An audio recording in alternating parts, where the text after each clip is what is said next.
नमस्कार मंडळी, श्री स्वामी समर्थ.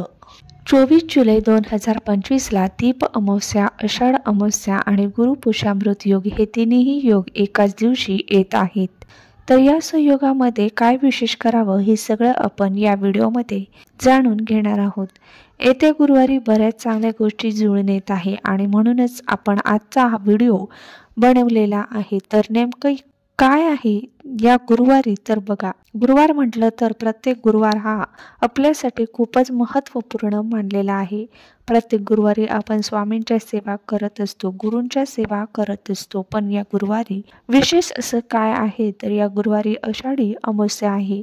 आषाढी अमावस्या म्हणजे याला दर्श अमावस्या देखील म्हटलं जातं किंवा दीप अमावस्या देखील म्हटलं जातं. आता बऱ्याच ठिकाणी याला गटारी अमावस्या म्हटलं जातं, पण हा जो गटारी शब्द आहे तो खऱ्या अर्थाने चुकीचा आहे.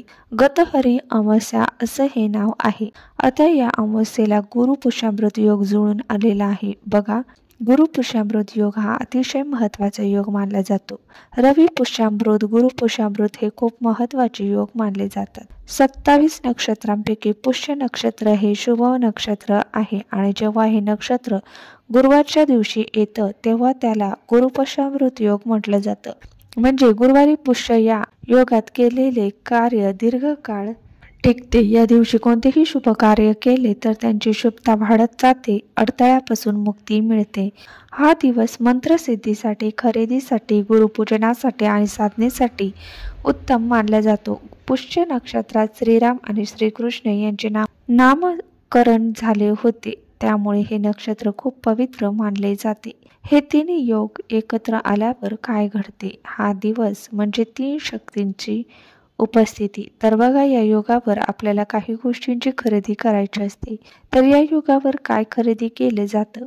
तर सोनं, अर्थात या दिवशी सोने खरेदी करण्याचा विशेष असं महत्त्व आहे. सोने वाढवणारा दिवस असे याला म्हटलं जातं. या दिवशी जर आपण सोने खरेदी केली, नवीन जागेची खरेदी केली, एखादा नवीन व्यवसाय असेल, एखादा नवीन व्यवहार असेल, पण आपण अवश्य करा. आपल्याला त्यामध्ये नक्की यश मिळेल. कारण पुष्य नक्षत्र हे अतिशय शुभ मानलं जातं. त्याला नक्षत्राचा राजा असं म्हटलं जातं आणि गुरु यश, धन, पद, प्रतिष्ठा देणारं आहे. त्यामुळे दोन्हींच्या संयोगाने येणारा गुरुपुष्यामृत योग हा जो योग असतो हा अत्यंत फलदायी असतो. आणि यावर्षी दीप अमावस्या देखील आले आहे. तर हा लक्ष्मीकारक योग तयार झाला आहे. लक्ष्मीकारक ज्या ज्या वस्तू असतात, जसं दक्षिणावर्ती शंख असेल, श्रीयंत्र, कुबेर यंत्र, त्यानंतर देव्यांच्या मूर्ती असतील, माता लक्ष्मीची मूर्ती, भगवान विष्णूंची मूर्ती किंवा बाळकृष्णांची मूर्ती, फोटो असेल, या दिवशी आपण अवश्य खरेदी करा. गुरुपुष्यामृत योगाचा मुहूर्त काय आहे? गुरुपुष्यामृत योग हा आला आहे 24 जुलै 2025 रोजी. गुरुपुष्यामृत योग या दिवशी सुरू होईल दुपारी 4:44 दुसऱ्या दिवशी म्हणजे 25 जुलै रोजी सकाळी 6:20 या दरम्यान आपल्याला ज्या ज्या सेवा शक्य होतील त्या आपण गुरुवारी सकाळपासून या सेवा करू शकतात. या पवित्र योगावरती काही महत्त्वाचे नियम आपण अवश्य पाळावेत. जो कोणी या दिवशी सोने खरेदी करतो त्याचं आयुष्य देखील सोन्यासारखं होतं किंवा त्याच्यावर सोनं विकण्याची किंवा मग सोनं गहाण वगैरे ठेवण्याची वेळ कधीच येत नाही. पण हे फक्त बोलायला झालं. आता सोनं खरेदी करायचं म्हटलं तर सोनं काही इतकं स्वस्त नाही की कुणीही सांगून सहज ते घरी घेऊन येईल. त्यामुळे सोन्याचे भाव इतके वाढले आहे की सहजासहजी चांगल्या व्यक्तींना देखील ते घेणं शक्य होत नाही. तर ज्यांच्या आर्थिक अडचणी आहेत त्यांचा लांबचाच विषय आहे. म्हणूनच काळजी करू नका. जर तुम्हाला सोन्याची वस्तू घेता येत नसेल तर कमीत कमी 5 रुपयाची वस्तू जरी तुम्ही घरी आणली, त्याची पूजा केली, शुद्ध मनाने किंवा शुद्ध भावना ठेवून जर तुम्ही काही गोष्टी केल्या तर पुढच्या पुष्यामृत म्हणजे पुढच्या गुरुपुष्यामृत योगपर्यंत नक्कीच तुमच्याकडे एखादी सोन्याची वस्तू 100% येणार. फक्त या ठिकाणी आपला विश्वास असायलाच हवा. त्यातली त्यात आपल्या घरात जे वातावरण आहे ते चांगलं राहण्यासाठी, आर्थिक भरभराट होण्यासाठी देखील या छोट्याशा गोष्टींमुळे आपल्याला मदत मिळत असते. तर अशी कुठली गोष्ट आहे ते आपल्याला जाणून घ्यायचं. पण तत्पूर्वी सोन्याव्यतिरिक्त तुम्ही काय खरेदी करू शकता, तर सोन्याव्यतिरिक्त तुम्ही चांदीची एखादी वस्तू खरेदी करू शकता. घरामध्ये छोटी मुलगी असेल तर मुलीला तुम्ही पैंजण, चैन वगैरे घेऊ शकतात. अशा प्रकारच्या छोट्याशा वस्तू जरी तुम्ही खरेदी केल्या किंवा चांदीचं एखादं निरांजन जर तुम्ही घेतलं तर त्याने देखील आपल्या घरामध्ये लाभ मिळायला सुरुवात होत असते. आता चांदीही घेणं शक्य नसेल तर मग या व्यतिरिक्त तुम्ही काय घेऊ शकता, तर तुम्ही श्रीयंत्र खरेदी करू शकता. श्रीयंत्र आपल्या घरामध्ये आपण जेव्हा ठेवतो तेव्हा माता लक्ष्मी आणि विष्णू भगवान यांची आपोआप आपल्यावर कृपा व्हायला मदत होते. आता श्रीयंत्र घरात आणला आणि आपोआप आपल्याकडे पैसा यायला सुरुवात होते का, तर अजिबात नाही. असा गैरसमज कोणीही करून घेऊ नये, कारण कष्टाला पर्याय नाही. आपण जेव्हा कष्ट करतो तेव्हाच त्या कष्टाला काहीतरी फळ मिळत असतं. त्यामुळे कष्ट तर आपल्याला करायचेच आहे. कष्ट करणं ही दगडावरची रेघ आहे. पण बऱ्याच ठिकाणी असं पाहायला मिळतं, ऐकायला मिळतं की खूप कष्ट करतो आम्ही पण आम्हाला म्हणावं तसं यश मिळत नाही किंवा पैसा पुरतच नाही. महिना अखेर झाला की पैसा संपून जातो, असं बऱ्याच ठिकाणी तुम्ही ऐकलं असेल किंवा तुमच्या स्वतःच्या बाबतीत देखील असं घडत असेल. म्हणजे काय तर आपण जे काही कमावतो त्याला पाय फुटतात. म्हणजे काय तर समजा पगार झाला की लगेच घरामध्ये आजारपण येतं किंवा काहीतरी मोठा खर्च निघतो. अशा ज्या काही गोष्टी घडत असतात ना, त्यालाच आपण म्हणतो की आर्थिक चणचण भासणे. तर त्यामुळे कोणीही गैरसमज करू नये. आपण श्रीयंत्र घरात ठेवल्यानंतर काय बदल होतो, तर आपोआप पैसा येत नाही, तर आपण जे काम करतो त्याला यश मिळायला सुरुवात होते. आपला पैसा टिकून राहतो. घरातलं आजारपण, वास्तुदोष जे काही आहे ते दूर होण्यासाठी मदत मिळतात आणि आपोआपच आपल्याकडे धनसंचय व्हायला सुरुवात होत असते. किंवा मग तुम्ही नोकरी करत असाल तर नोकरीमध्ये तुमची बढती होते किंवा व्यवसाय असेल तर तो चांगल्या पद्धतीने चालायला लागतो. हे जे सकारात्मक बदल आहेत ते आपल्या श्रीयंत्रामुळे घडत असतात, हे एक लक्षात घ्या. त्यामुळे तुम्ही श्रीयंत्र नक्कीच घरी घेऊन येऊ शकतात. त्यासोबतच श्रीयंत्र तुमच्याकडे ऑलरेडी असेल पण मग तुमच्याकडे कमळगट्ट्याची माळ नसेल तर ती देखील तुम्ही घरी घेऊन येऊ शकता. कमळगट्ट्याची माळ ही माता लक्ष्मीला अतिशय प्रिय आहे. त्यामुळे श्रीयंत्राच्या भोवती कमळगट्ट्याची माळ आपल्याला ठेवायची आहे. त्यासोबतच कुबेर यंत्राची स्थापना आपल्याला घरामध्ये करावी.